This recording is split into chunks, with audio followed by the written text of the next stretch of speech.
AI లాంటి emerging technologies ని వ్యవసాయానికి అనుసంధానించి సాగును మరింత లాభసాటిగా మార్చేందుకు కృషి చేస్తున్నట్లు రాష్ట ఐటీ పరిశ్రమల శాఖ మంత్రి శ్రీధర్ బాబు పేర్కొన్నారు.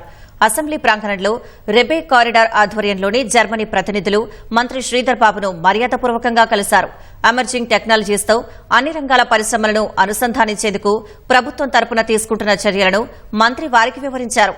రాష్టంలో సుమారు 55% నుంచి 60% మంది ప్రజలు వ్యవసాయ ఆధారిత పరిశ్రమలపై ఆధారపడి జీవిస్తున్నారని, సాగులో రైతులు ఎదుర్కొంటున్న అనేక సవాళ్లకు టెక్నాలజీ పరిష్కారం చూపించగలదన్నారు.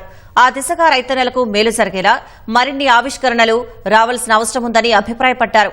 విదేశాల్లో మాదిరిగానే మానవ ప్రమేయం లేకుండా అగ్రి రోబోలే వ్యవసాయం చేసే రోజులు త్వరలో వస్తాయని చెప్పారు. వాటి తయారీకి ఇప్పటికే పరిశోధనలు మొదలయ్యాయని వివరించారు. సాగు వ్యయం తగ్గేలా రైతులకు మేలు చేసే కొత్త ఆలోచనలతో ముందుకొచ్చే సంస్థలు, వ్యక్తులని ప్రభుత్వం అన్ని రకాలుగా ప్రోత్సహిస్తుందని మంత్రి శ్రీధర్ బాబు తెలిపారు.